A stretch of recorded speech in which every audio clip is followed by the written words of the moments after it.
hope that we will be South Korea if people actually listen, if people actually social distance.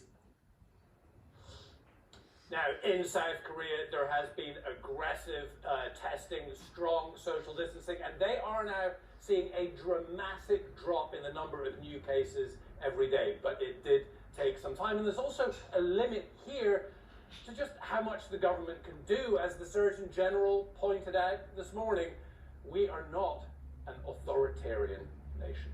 Erin? No, not at all. And in that context, you have to ask of people instead of demand of them. Yeah. Thank you so very much. And out front now, Dr. Sanjay Gupta, Dr. Celine Gounder. She is Clinical Assistant Professor of Medicine and Infectious Disease at the NYU School of Medicine. And on the phone, Dr. Mark Rupp joins us.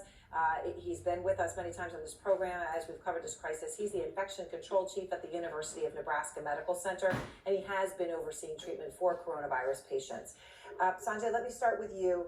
So these new guidelines, which Trump put forth from the CDC, they say gatherings of no more than 10 people. Yesterday, that was 50. We know last week you had states doing 100 and 250 and 1,000.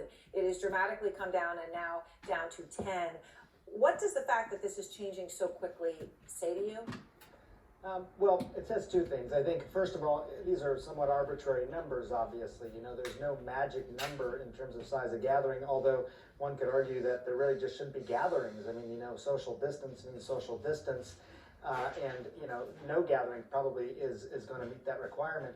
I think what I get the sense of, Erin, is that the strategy is to not shock people too much, to sort of introduce these things a little bit more slowly so that people aren't too shocked. And I think that, you know, when you saw Dr. Fauci come back up to the lectern in Nick Watt's piece there, the other thing that he said was, look, this says 15 days to slow the spread. That's the name of these guidelines.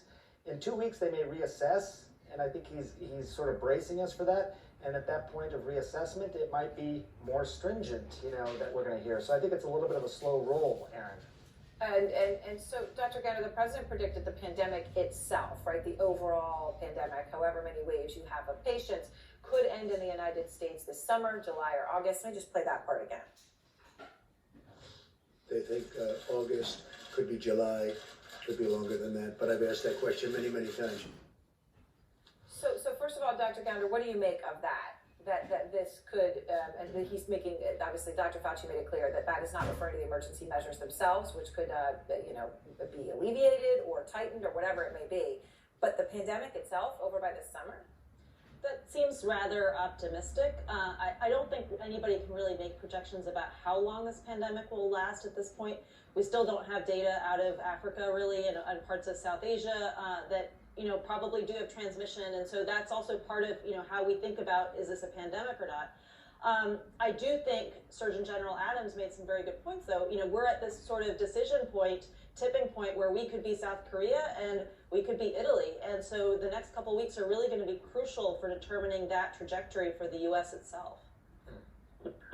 Sanjay, do you think it is possible at this point, because we keep hearing, look at Italy and we're 2 weeks or 10 days behind it. Do you think it is possible that the United States, and by the way, given that we don't know, for every infection we know about, we have no idea how many, right? 20, 50, 100 more, we just don't know. We know the numbers we know are dramatically off of the reality. Is it possible that we could still be South Korea instead of Italy?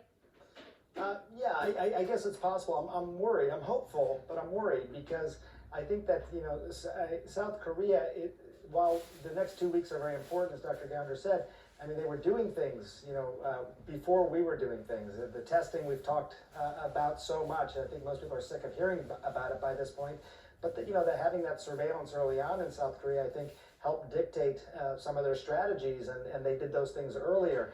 The thing about some of these social distancing things that we're hearing about, it's one of those things where if you're going to do it, you want to do it early. That's when it's going to have the most impact. May still have some impact later on, but I hope we didn't miss that window. I don't think we did.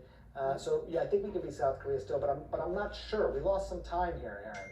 Right, and that's the big question. Of course, Italy, you see them doing this dramatic and draconian distancing, and with no end in sight, and it is hard to contemplate how long you know, human beings can do that.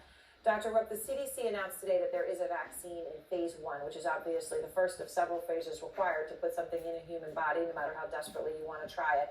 Here's what the president said about it today. I'm also pleased to report today that a vaccine candidate has begun the phase 1 clinical trial. This is one of the fastest vaccine development launches in history. Even if that is the case, and even if this vaccine ends up being as promising as it indicates this early, so these are big ifs, Dr. Rupp, how soon could it actually come to the public? Yeah, again, I think this is actually a very quick pace for the development of a vaccine, but it's going to be months, if not a year or so, before this really gets into production and gets into the front lines and we can administer it to our patients.